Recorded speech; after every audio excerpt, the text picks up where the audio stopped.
Hey guys, it's marianakebaso. As you can see from the title. In today's video, we're going to be talking about how to prepare for the new school year, tips and tricks, everything like that. So let's just get right into it. Let's get ready to rumble! So the first tip that I have is to go to orientation / your first day. Don't skip out, especially if you're going to be in a new building, in a new setting, in a new grade. Why are you boring me? I'm right. Go to your orientation, okay? The next tip is once you've gone to your orientation, you've gotten your schedule, you've gotten all your syllabi. Something about this doesn't sit right in my spirit. Then you need to get a planner and you need to use it. Now, the good thing about college classes, teachers will give you a list of everything and when it is due. Liar!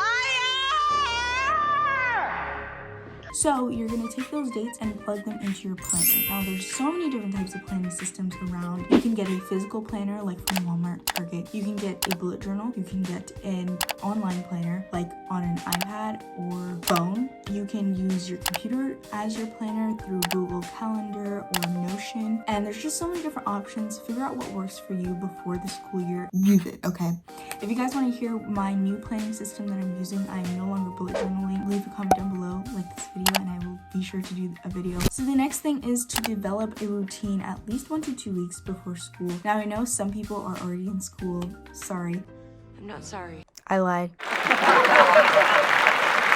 But developing a routine 1 to 2 weeks before school helps you kind of get into the gist, get used to waking up early, get used to sleeping earlier, get used to doing all the stuff that you need to do, and it allows you to, fix your sleep schedule, eat healthier, stretch, move your body, work out if that's what you want to do in the mornings or in the evenings after school. Get back into reading or continue reading. You can take the 1 to 2 weeks before school to really figure out what you want to do in the mornings, what you want to do in the evenings, and just getting yourself all sorted out before school so that when you're in school, you already have a routine set up and all you're doing is sticking to it. So the next tip is to set goals before the school year. Now, these should be very specific goals. Is this who we are? Is this what we represent? And I feel like you should set broad goals, like maybe 3 to 5 broad goals, and then break those goals down month by month. So the next thing you should do is review the syllabus. The syllabus can provide a lot of information into your teacher, their teaching style, how they're grading things, their grading curve. Some teachers grade on a curve, some teachers don't grade on a curve. Some teachers will drop the last 10 assignments at the end of the year. Some teachers will drop the last test at the end of the year, and you wouldn't know it unless you read the syllabus. But if you're in college where you're expected to read the syllabus and just know, you better read your syllabus, okay? Just review it. You don't have to study the syllabus. It's not something to study, but look over it, see how the teacher grades. Do they do extra credit? That's something that you want to know. How lenient are they on you coming in late? A lot of those things will be talked about in the syllabus. Next question. See ya. And the next tip, I feel like this is a very important tip, is to plan your outfits and lunches in advance, okay? I feel like if you plan your outfits and lunches in advance, you can shave off a good hour from your morning routine. Did I lie? Did I lie? And you can sleep in, you can wake up later. Wake up.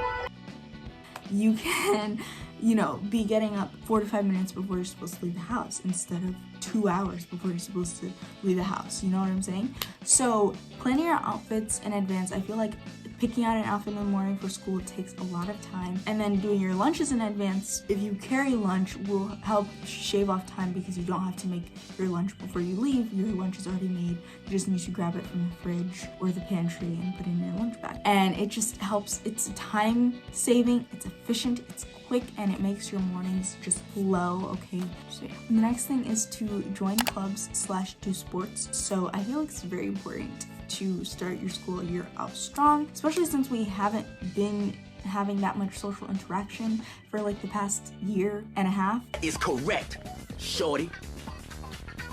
Joining clubs and sports will help you meet new people, interact with people, figure out if you like people. I'm kidding. But like, yeah, joining clubs and sports is just good for you, and it's good for, you know, your academic record. You might find out you have a talent for baseball, or you might find out you're really good at volunteering or something, you know, like, but you wouldn't know that if you didn't join the club or do the sport. What did she say? And it's also a great way to make friends, meet new people at your school that you may not have met unless you join the club or the sport. And the last tip that I have is to buy minimal supplies unless you have a supply list from your school. So if you do not have a supply list from your school and you're going in blind, I suggest that you buy like the bare minimum that you think you will need, like a notebook, a pen, and a binder, and just go to class. And then if you get a supply list from your teacher, your professor, then buy what they tell you need to buy. Oh my God!